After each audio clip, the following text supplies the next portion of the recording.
আসসালামু আলাইকুম বন্ধুরা, তোমরা সবাই কেমন আছো? আশা করছি সবাই খুবই ভালো আছো।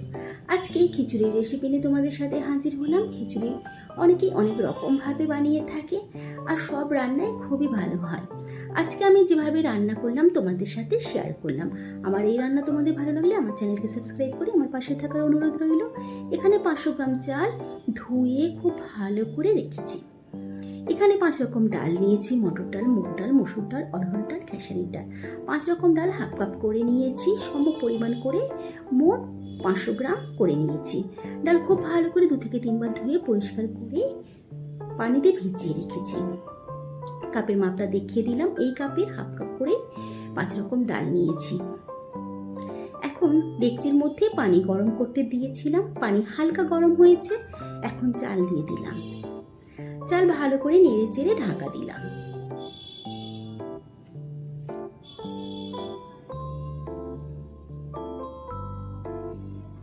এবার থেকে এখানে কিছু সবজি নিয়েছি, যেমন বিনস, গাজর, ক্যাপসিকাম, ফুলকপি, আলু, কুমড়ো।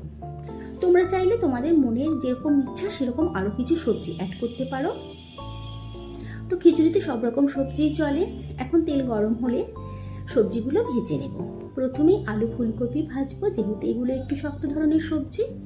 এখন এগুলো 5 মিনিটের মতো নাড়াচাড়া করে নেব।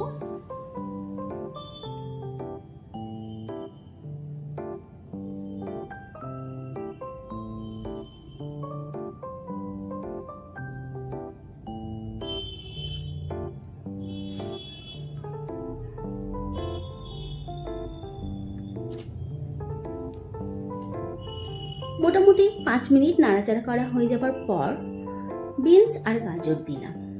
এবার এগুলোও একটু নাড়াচাড়া করব, তারপর একটু হলুদ আর নুন দিয়ে সবজিগুলো আবারও ভাজতে থাকবো।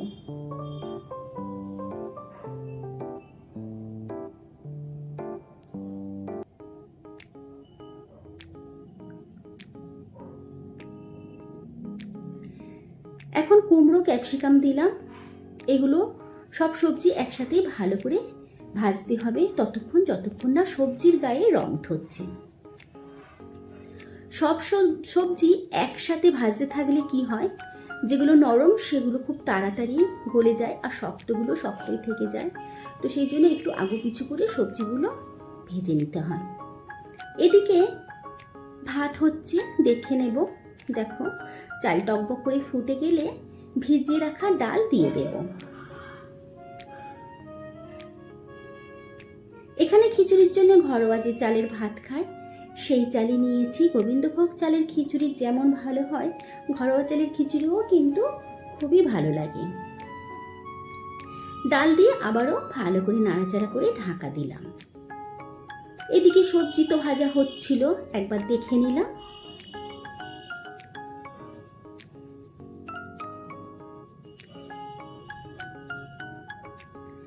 এবার দেখো, যেহেতু এখানে সবজি ভাজা হচ্ছে, সবজিটা একটু দেখে নিলাম। আবার এদিকে যেহেতু ডাল দিয়েছি সেই জন্য ভালো করে আবারও একবার নাড়াচাড়া করে দিলাম। 1 চামচ হলুদ আর 1 চামচ নুন দিলাম। হলুদ আর নুন দিয়ে আবারও একবার পানির সাথে ভালো করে মিশিয়ে দিলাম। এদিকে সবজি ভাজা হচ্ছে। খিচুড়ির সবজি খুব ভালো করে না ভাজলে খিচুড়ির মধ্যে কিন্তু টেস্টই আসবে না। সেই জন্য খুব ভালো করে খিচুড়ি সবজিগুলো খুব ভালো করে আর কি ভাজা হচ্ছে।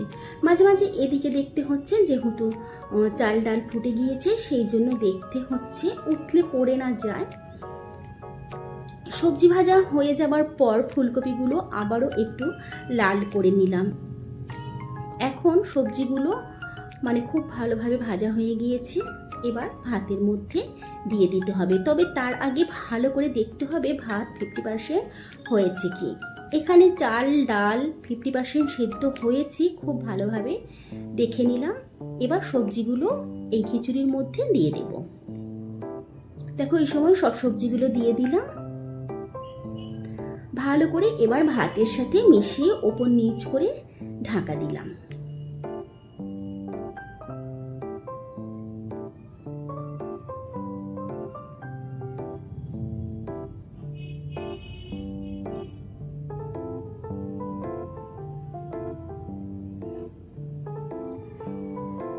এখন একবার ঢাকা খুলে দেখব। দেখো টকবক করে ফুটিয়ে ভাত একেবারে এক ডেকচি হয়ে গিয়েছে।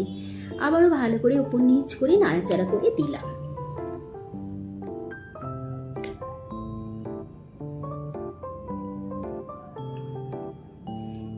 ভাত এখন হয়ে এসেছে। এই সময় চিনি দিয়ে দিলাম। খিচুড়ির মধ্যে চিনি দিলে টেস্ট খুব ভালো হয়। 4 চামচ চিনি দিলাম। ঝাল মিষ্টি টেস্ট খুব ভালো হয়, তবে ভালো করে খিচুড়ি করতে হবে সেই চেষ্টাই করছি। এখানে 2টো টমেটো, তেজপাতা, গোটা জিরে, শুকনো লঙ্কা, পেঁয়াজ, আদা বাটা, দারচিনি, এলাচ সব কিছু ফোড়নের জন্য ব্যবহার করব। আর কিছু ধনেপাতা ব্যবহার করেছি। এদিকে এই কড়ার মধ্যে তেজপাতা, শুকনো লঙ্কা, গোটা জিরে, এলাচ, দারচিনি ভালো করে লাল করে ভেজে নিতে হবে।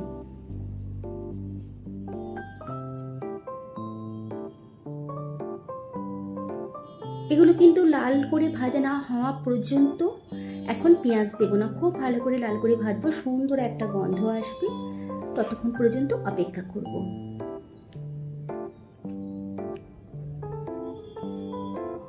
সুন্দর করে ভাজা হয়ে এসেছে। এখন পেঁয়াজ, আদা বাটা, টমেটো দিয়ে একদম লাল করে ভেজে নিতে হবে। এদিকে দেখো খিচুড়ি একেবারে রেডি হয়ে এসেছে। গ্যাসের ফ্লেম লো করে দিয়েছি। উপর থেকে কিছুটা ধনেপাতা, কাঁচা লঙ্কা ছড়িয়ে দিলাম। এখন এদিকেও সব কিছু লাল করে ফোড়নটা ভাজা হয়ে গিয়েছে। গ্যাসের ফ্লেম বন্ধ করে 1 চামচ গুঁড়ো লঙ্কা দিলাম। কোনো রকমভাবে লঙ্কা মশলাটা পুড়ে না যায় সেই জন্য গ্যাসের ফ্লেম বন্ধ করে দিয়েছিলাম। এখন ফোড়ন খিচুড়ির উপরে ঢেলে দিলাম। এভাবে ফোড়ন দিলে কিন্তু খিচুড়ির টেস্ট খুবই ভালো হয়। ওপর থেকে 1 চামচ ঘি দিয়ে দিলাম।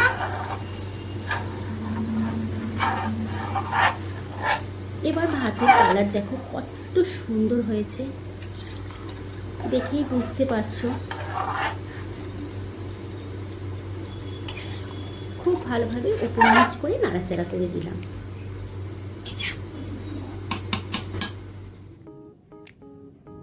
এবার ঝাল মিষ্টি খিচুড়ির দুর্দান্ত গন্ধ বেরিয়েছে। এখন কিন্তু 1 চামচ ঘি দিলাম, পরে পাতে দেব, তখন কিন্তু খেতে খুবই ভালো লাগবে।